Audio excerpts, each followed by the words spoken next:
I'm Emily P. Freeman, and welcome to The Next Right Thing. You're listening to episode 380. This is a podcast about making decisions, but also about making a life. If you struggle with decision fatigue, chronic hesitation, or if you just need a few minutes away from the constant stream of information and the sometimes delightful but distracting hum of entertainment, you're in the right place for discerning your next right thing. I'm an author, a spiritual director, and an occasional workshop leader. I live in North Carolina with my family, and through my work, I've helped thousands of spiritually thoughtful people overcome decision fatigue so that they can discern their next right thing in faith, work, and life. We're technically off for the season, but I have one more bonus episode for you as we usher in the season of Advent. I hope you'll listen in.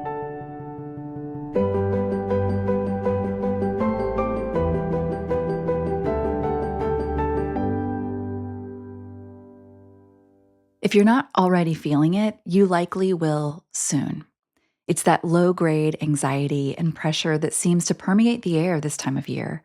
If you don't feel it, chances are high you've done a lot of intentional work over the years to remain centered, to creatively keep your peace, and to resist the shiny, oxymoronic pull of buying and scheduling more, while somehow also at the same time supposedly being able to create deeply meaningful and nostalgic memories.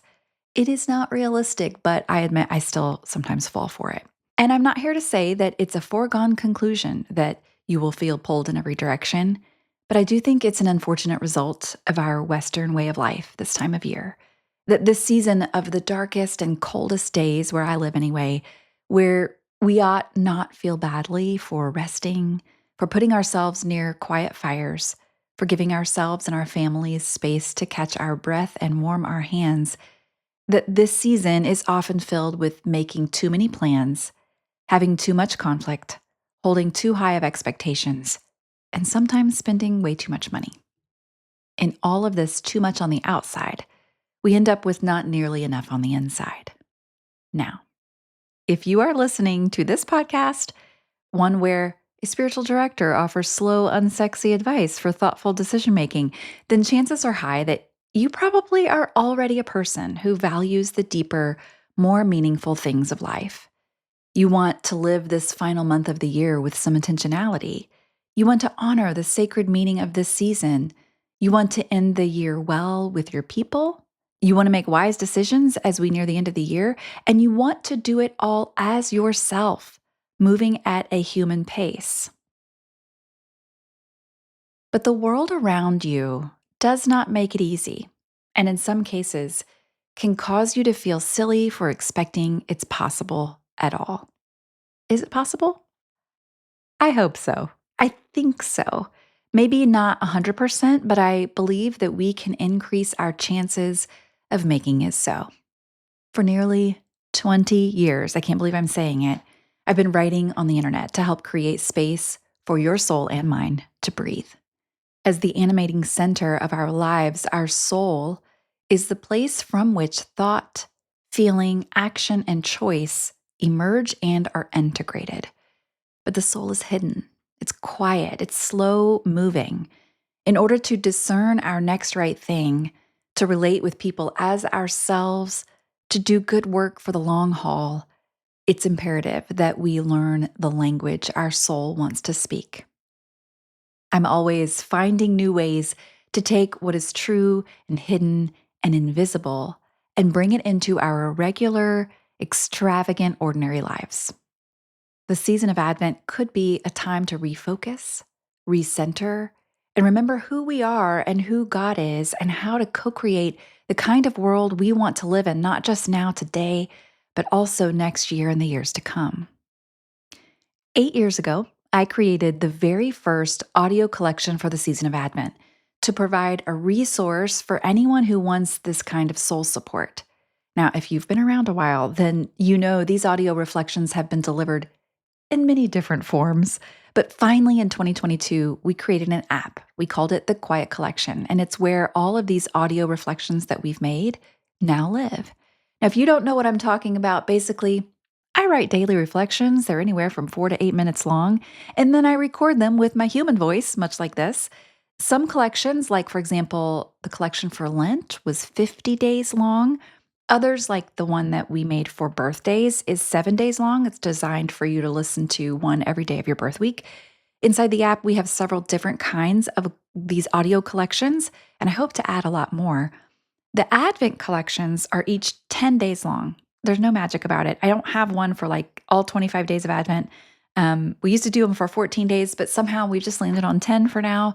One thing every collection has in common is that I wrote them, I read them, and then each one is supported with piano music scored and performed by my friend Caleb Peavy. Now, what you have to understand about this is he writes each track specifically for that track, not just generic music. And it's not only created for that collection, but for every single unique day. It's such a beautiful offering. I love it so much. It's one of my favorite things that I do. If you are brand new to the app, here's a few things you could know. It's available for download for free on both iOS devices and Android devices. And then once you download it and create a login with your email, you'll see the various collections available now. The Psalms, the borrowed prayers, those are free for everyone as soon as you download it.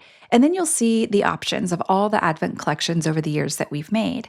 Those are all currently available in addition to this year's brand new collection. Each year has a one-word theme, and this year our theme is light. What do we do when we can't find light at all? When we've been stumbling around in the dark for so long that it starts to feel normal? When we're tempted to stop opening our eyes because all we'll see is darkness anyway? When we can't find the light, we can't force it to appear. When we feel our scope of control is down to nothing and we can't manufacture a bright side, one thing we can do is wait for the light. So while I'm taking some time away from creating new episodes of the podcast, I am so proud of this new audio collection inside the Quiet Collection app that you can listen to today. I would love to accompany you through this season of watching, of hoping, and of waiting for the light as you continue to do your next right thing in love.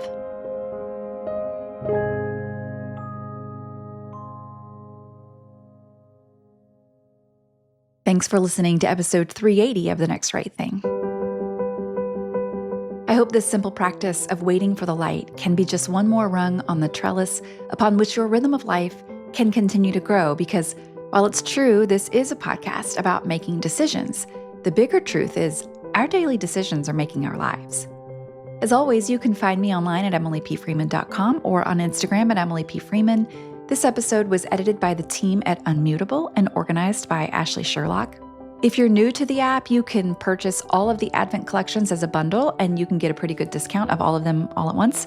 You can also gift the collection or the bundles to your loved ones, friends, small group, fellow teachers, pastors, or priests. Mostly, I hope you enjoy it. I hope that it serves as a daily reminder of the miracle of the Incarnation and the current companionship of Christ.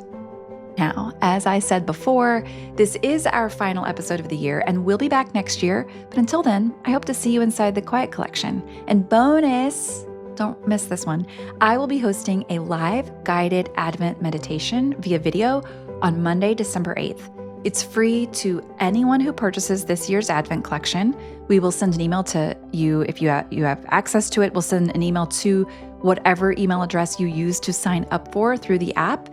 So just check your inboxes there. We did this last year and I loved it so much I wanted to do it again this year. So again, it's a live guided Advent meditation on Monday, December 8th at 7 p.m. Eastern. The plan is always to record it. So if you can't join us live, we'll have that link for you after the fact, as long as technology is on our side that night. You never know. But you will have needed to purchase the New Light Advent collection before the 7th of December so that we can get you that link to join us ahead of time. I hope to see you there. In closing, here are a few words from Kelly Nikondeha in her book, The First Advent in Palestine. Amid an ordinary place and among ordinary people, God has begun a new thing.